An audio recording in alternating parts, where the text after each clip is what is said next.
Assalamualaikum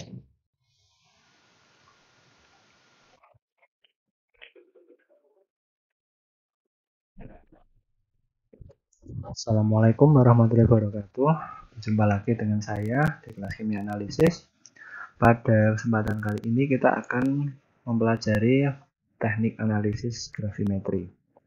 Oke, langsung saja ke materi. Analisis gravimetri adalah suatu teknik di mana jumlah analit dalam sampel ditentukan dengan mengubah analit menjadi beberapa produk. Jadi dalam analisis gravimetri kita mengubah massa, mengubah massa, menjadikan analit ini sebagai padatan atau zat yang dapat diukur dengan ukur beratnya dengan cara ditimbang. Sehingga analit yang nantinya ada dalam sampel ini kita reaksikan dengan reagen tertentu, kemudian dia akan menjadi padatan ataupun menjadi endapan, kemudian kita nanti dapat menentukan massa dari senyawa yang terbentuk tersebut dengan menimbangnya. Teknik analisis gravimetri ini merupakan salah satu teknik analisis yang tertua yang kita masih sampai saat ini masih digunakan dengan akurasi yang sangat tinggi, namun kelemahannya adalah lama dalam proses pengerjaannya. Oke, kemudian dalam analisis gravimetri kita menggunakan istilah analit untuk menyebutkan senyawa atau spesies yang kita analisis dalam sampel. Secara garis besar, dalam proses analisis gravimetri ini kita mengubah analit menjadi padat. Kemudian padatannya kita saring, kemudian setelah disaring ini ada proses thermal, biasanya di oven ataupun dipijarkan. Kemudian hasilnya kita timbang. Setelah kita tahu masanya, kita bisa mengetahui massa analit melalui persamaan mol. Contoh dari analisis gravimetri adalah penentuan timbal dalam air. Analitnya adalah Pb, ion Pb, kemudian reagennya adalah Cl. Ketika ion Pb bereaksi dengan Cl, dia akan membentuk PbCl2 yang berupa padatan.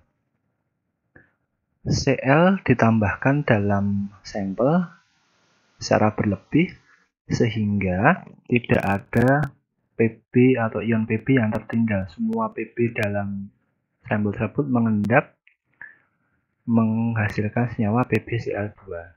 Kemudian kita tentukan massa PbCl2 yang ada atau yang kita dapat. Dengan cara perhitungan kita dapat gunakan untuk menentukan massa Pb dalam sampel. Sini ilustrasinya, di sini ada sampel yang ada ion Pb-nya, kita tambahkan Cl. Cl ini bisa berasal dari NaCl atau bisa berasal dari garam yang lain. Di sini yang bereaksi adalah Cl dan Pb membentuk endapan. Kemudian endapannya nanti kita dapat tentukan massanya. Contohnya seperti ini.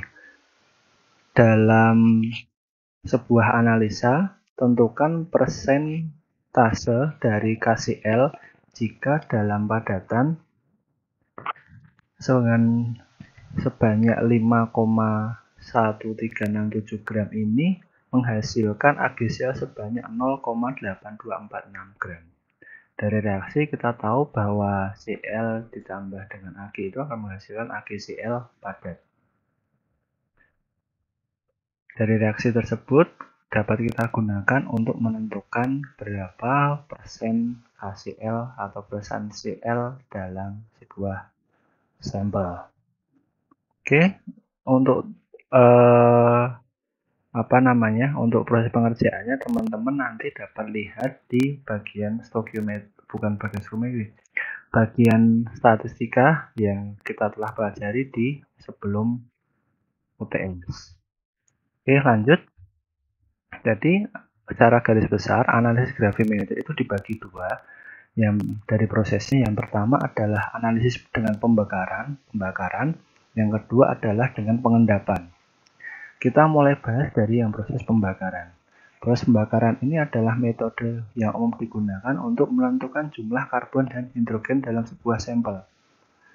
Jadi, metode pembakaran ini adalah suatu metode yang dimodifikasi dari metode Dumas yang dapat menentukan jumlah nitrogen dalam sampel. Teknik gravimetri untuk penentuan karbon dan hidrogen ini akurat dan dapat digunakan untuk berbagai macam senyawa.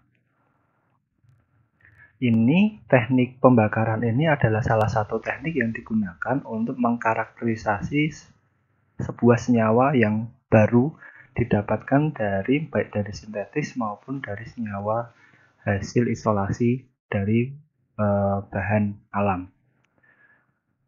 Prinsip dari analisis pembakaran ini, sampel yang biasanya berupa sampel organik ini dipanaskan menggunakan dengan adanya oksigen. Karbon yang ada dalam sampel kita ubah menjadi CO2 dan hidrogen dalam sampel kita ubah menjadi air H2O. Jadi reaksinya seperti ini. C, karbon ditambah oksigen dengan adanya panas. Di sini simbol dari pemanasan dan dengan katalis platina kita nanti hasilkan CO2. Kemudian hidrogen kita bakar dengan katalis platinum kita akan menghasilkan gas atau H2O. Kemudian platina ini dapat kita gantikan dengan tembaga oksida, Pb oksida atau monoksida untuk katalis. Jadi katalis itu adalah zat yang mempercepat proses suatu reaksi, namun di akhir proses dia tidak bercampur dengan ataupun bereaksi atau menghasilkan produk baru dengan reagen.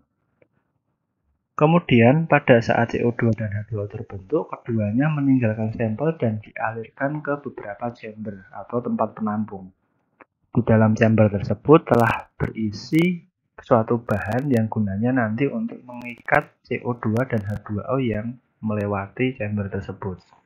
Sebagai contoh, P4O10 digunakan untuk mengadsorb H2O dan askarit digunakan untuk mengadsorb CO2.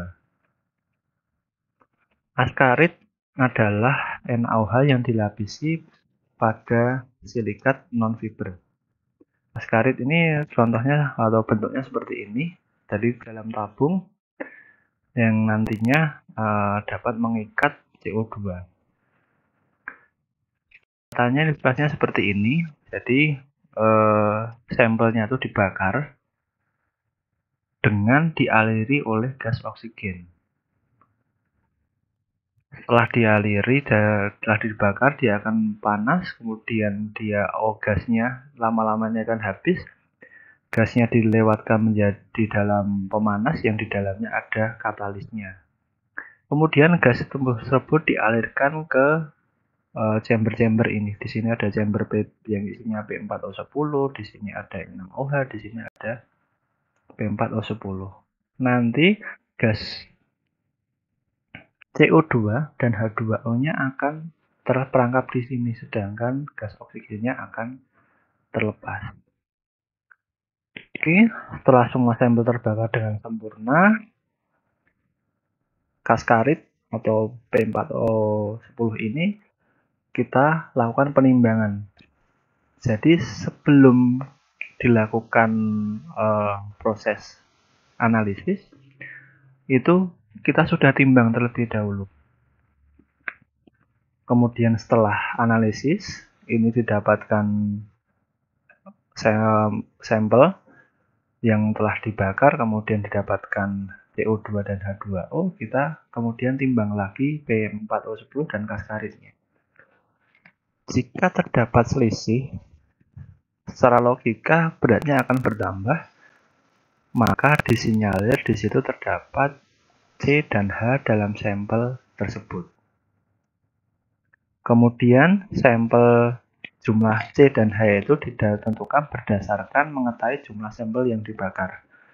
Massa dari sampel ini harus kita ketahui Kemudian masa katrit dan sebelum perlakuannya harus kita ketahui. Oke, alatnya yang kita gunakan adalah alat utama yang digunakan adalah timbangan. Namun dalam analisis ini harus dipastikan bahwa semua sampel ini terdekomposisi dengan sempurna. Kemudian ini adalah contoh soal yang teman-teman nanti bisa kerjakan untuk latihan. Nanti teman-teman silahkan pelajari sendiri, dan cara-caranya nanti sudah dijelaskan di catatan yang akan saya berikan. Kemudian teknik yang kedua adalah presitipasi atau pengendapan. Jadi analit ini diendapkan dengan suatu reagen tertentu. Jadi analit dicampur dengan reagen tertentu menghasilkan endapan atau produk yang padat, dan produk ini nanti dapat kita tentukan masanya. Ada untuk mendapatkan produk yang baik, kita harus mempunyai syarat-syarat yang harus kita nanti penuhi supaya massa dari produk yang kita timbang nanti benar-benar akurat. Harus sangat tidak larut. Jadi endapan yang kita nanti dapatkan itu harus tidak sangat larut. Kalau dia nanti larut, maka proses analisisnya akan kacau. Yang kedua adalah mudah disaring. Jadi diusahakan kristalnya harus berukuran besar. Yang selanjutnya adalah sangat murni, dia tidak boleh tercampur ataupun terdapat senyawa lain dalam endapan tersebut. Dan yang terakhir adalah komposisinya konstan, dia tidak berubah-ubah. Beberapa endapan memiliki sifat semua ini, tapi dalam beberapa kasus kita harus mengoptimalkan endapan dengan teknik-teknik tertentu.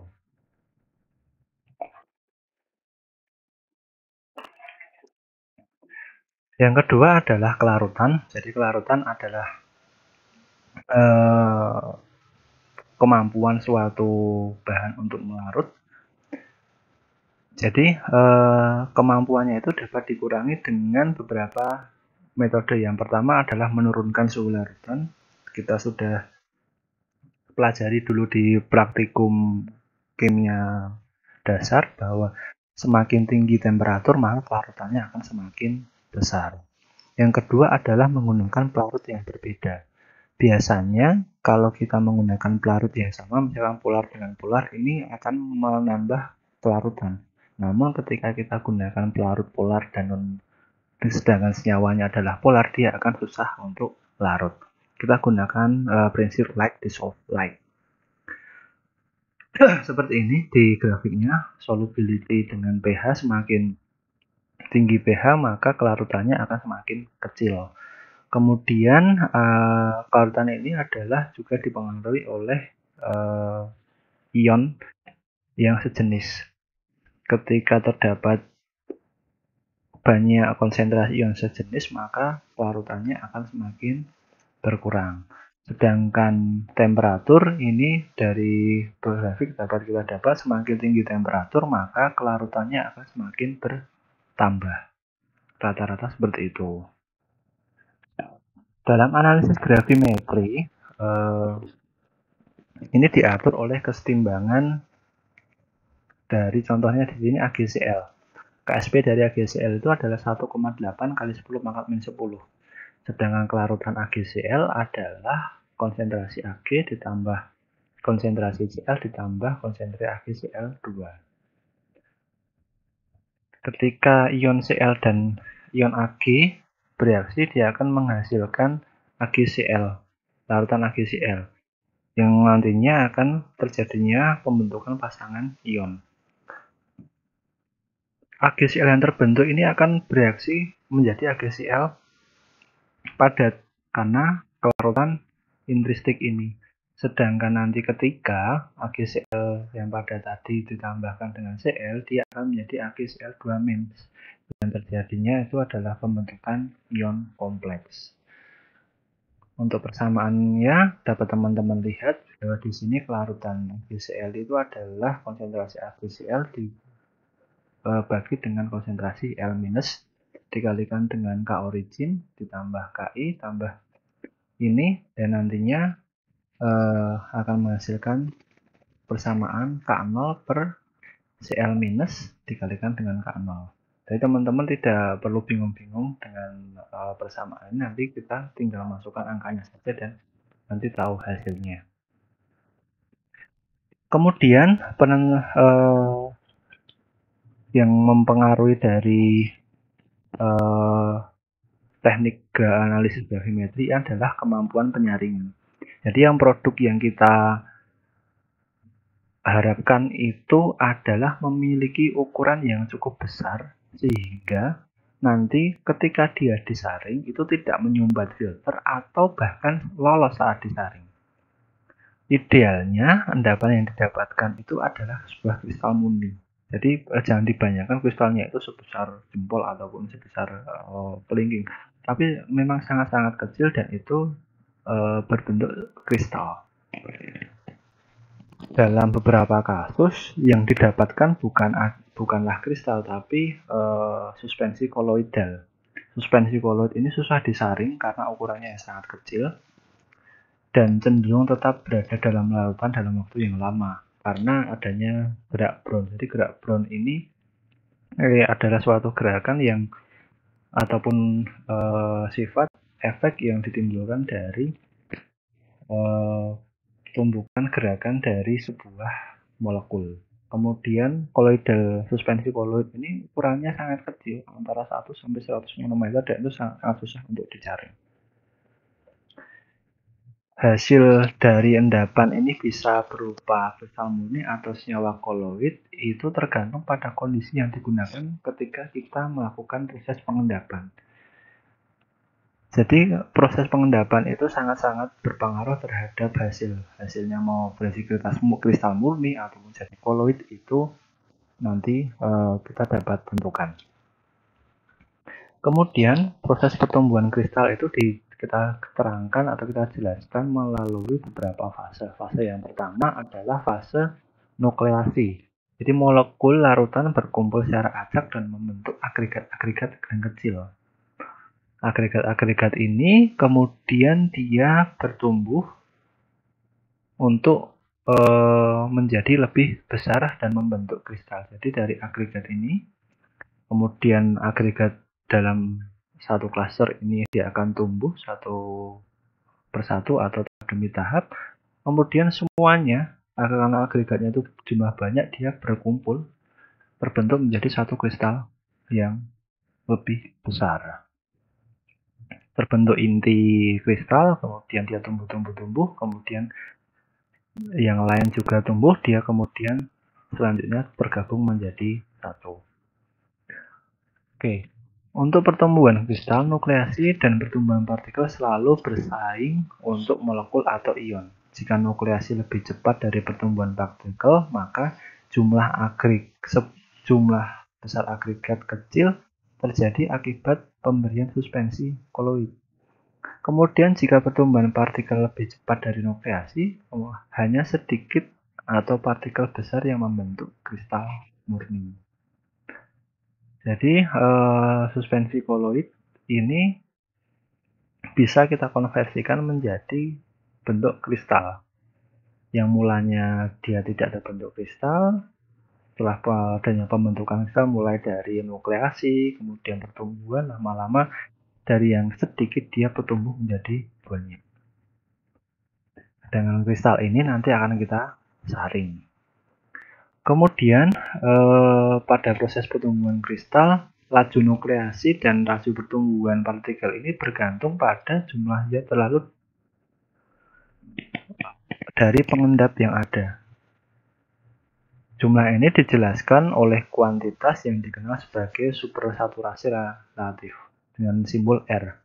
R adalah konsentrasi aktual zat terlarut yang ditambahkan ke larutan dikurangi dengan konsentrasi zat terlarut dalam larutan pada saat kesetimbangan dibagi dengan konsentrasi ya larut dalam larutan saat kesetimbangan. Jadi ilustrasinya koloid partikel itu seperti ini.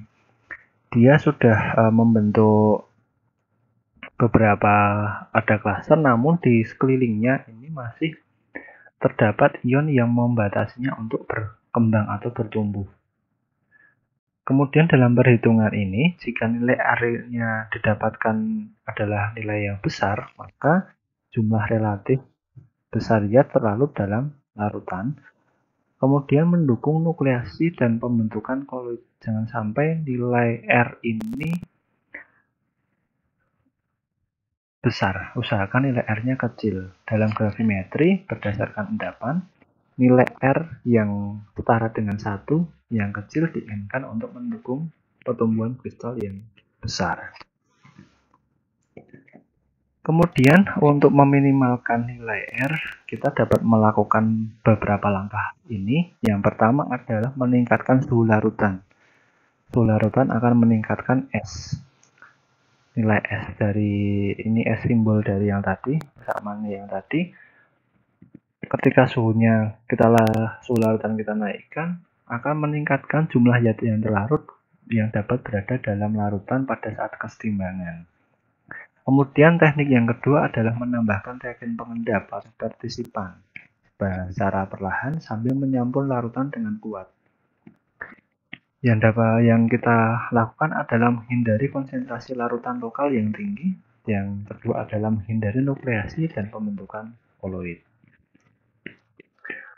Kemudian langkah yang ketiga adalah menjaga volume larutan tetap besar. Jadi ketika volumenya besar, maka konsentrasi analit dan reagen yang mengendap tetap kecil atau rendah. Yang terakhir adalah mengontrol nilai S melalui cara kimia.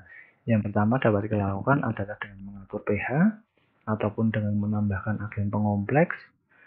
Contohnya di sini adalah pengendapan kalsium dengan C2O4. Reaksinya seperti ini, jadi C2O4 pada reaksi dengan asam dia menjadi HC2O4-.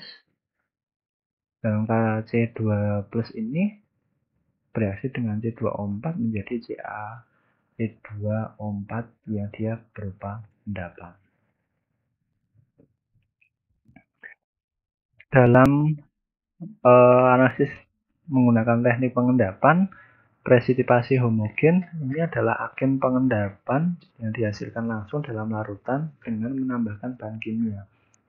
Adalah kasus ideal untuk pengendapan jika nanti penambahan bahan kimia ini akan mudah mengendap, dia akan lebih mudah kita untuk melakukan proses analisis. Agen yang dihasilkan secara seragam di seluruh larutan dan yang dapat kita lakukan adalah untuk menghindari kelebihan. Jangan sampai dia berlebih. Contohnya di sini adalah urea yang dilarutkan dalam air, dia akan menjadi CO2 dan 2NH4+ dan 2OH+. Saat OH ini pH-nya akan meningkat menjadi basa dan untuk mengendapkan sejumlah senyawa CaC2O4. Dalam proses analisis secara pengendapan ada beberapa catatan yang harus kita pahami. Yang pertama adalah sebagian besar senyawa ionik diendapkan dengan adanya beberapa elektrolit tambahan. Misalnya dengan menambahkan asam nitrat dengan konsentrasi 0,1 molar. Penambahan ini memungkinkan agregat melakukan nukleasi kecil untuk mengatasi tolakan muatan dengan lebih baik dan mendorong pertumbuhan partikel. Yang kedua adalah terdapat adanya pengotor yang berada dalam kristal. Ini dikenal sebagai pengendapan bersama, bukan curah hujan, pengendapan bersama. Selanjutnya, kotoran ini akan menyebabkan kesalahan dalam analisis gravimetri. Jenis pengotor ini adalah kotoran yang terdapat ke permukaan kristal. Contohnya digambarkan di sini. Jadi nanti pengotornya itu akan nempel di kristal dan ketika kotorannya banyak menempel, hasil pengukurannya tidak akurat. Yang jenis pengotor yang lain adalah pengotor yang terperangkap dalam kantong kristal. Jadi di sini terdapat pengotor di antara kristal. Ini lebih susah untuk dihilangkan daripada yang menempel di permukaan kristal. Yang pengotor-pengotor yang terjebak ini, dia biasanya merupakan kotoran yang mirip dengan analit atau reagen. Jadi kotoran ini dia akan menyisip pada kristal, bukan analit. Jadi kotoran tadi memberikan cacat pada kristal yang telah kita hasilkan, yang dimana misalkan harusnya itu adalah semuanya adalah Cl, A dan Na, dia di sini ada Ba tambahan. Yang selanjutnya adalah kotoran yang tidak diinginkan. Ini adalah akan mengubah komposisi kimia dari endapan dan menyebabkan kesalahan dalam analisis. Tadi kita sudah membahas cara meminimalkan kotoran ini dapat dilakukan dengan beberapa cara. Yang pertama adalah mempertahankan nilai R yang kecil, kristal murni yang besar, menurunkan okulasi, dan kotoran yang terabsorpsi. Yang kedua adalah kita mendestruksinya, memungkinkan endapan untuk berada dalam larutan induk atau larutan pengendap yang biasanya saat kita panaskan. Jadi saat kita panaskan ini akan membuat pengotor itu hilang dalam kristal, dan pemanasan juga akan meningkatkan ukuran kristal. Yang selanjutnya adalah mencuci endapan. Endapan itu kita larutkan kembali ke dalam pelarut baru dan kita endapkan lagi, sehingga endapan yang setelah kita cuci lagi ini terbebas dari kotoran. Kemudian cara yang paling umum digunakan adalah menambahkan agen penopeng ke larutan. Agen penopeng ini berfungsi untuk mencegah ataupun menghindari agar endapan yang nanti didapat itu terkotori ataupun terkontaminasi oleh pengantar yang tidak kita inginkan. Jadi contoh dari agen penopeng ini adalah cyanida. Di sini bila dalam larutan atau sampel kita itu terdiri dari magnesium yang biasanya terikut mangan sebagai pengotor. Yang akan kita analisis adalah magnesiumnya, kita tambah CpCN ini sebagai agen pengendap, akan menghasilkan senyawa padat. Kemudian Cn kita gunakan untuk mengikat Mn yang kemudian Mn-nya tidak ikut mengendap. Jadi sehingga nanti Mg-nya saja yang mengendap. Kemudian dalam pencucian endapan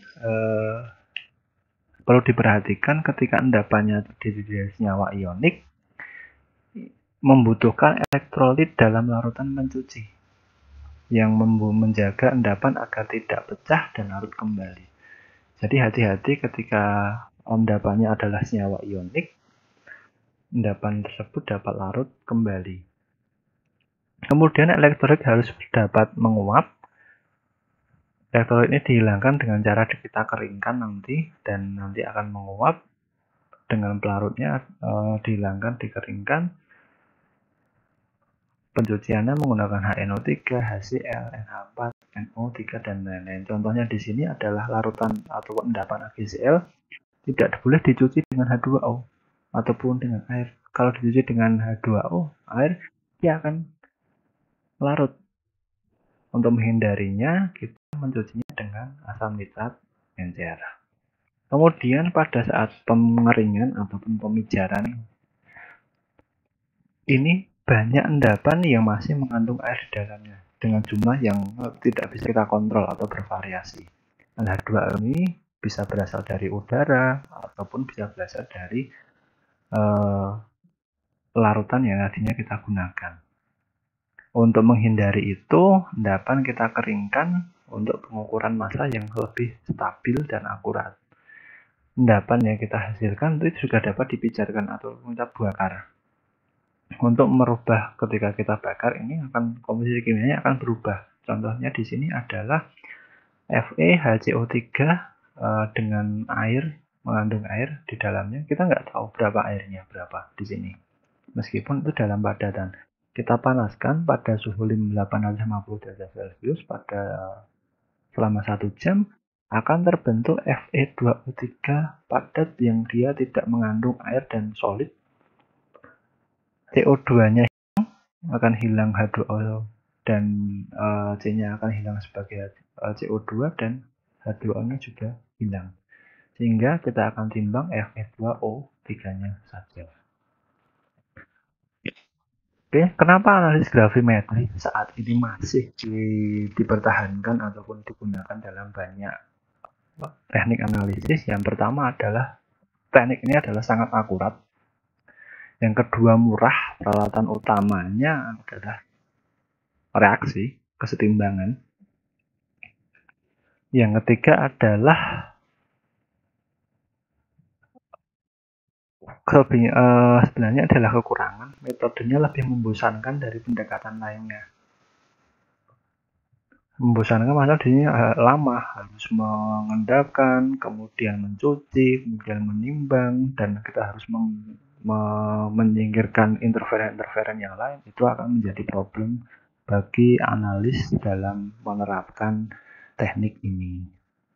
Ini adalah contoh, teman-teman nanti bisa belajar sebuah campuran yang mengandung hanya air 2O3, massa molekulnya sekian, dan Fe2O3 ml sekian, sebesar 2,019 gram, dipanaskan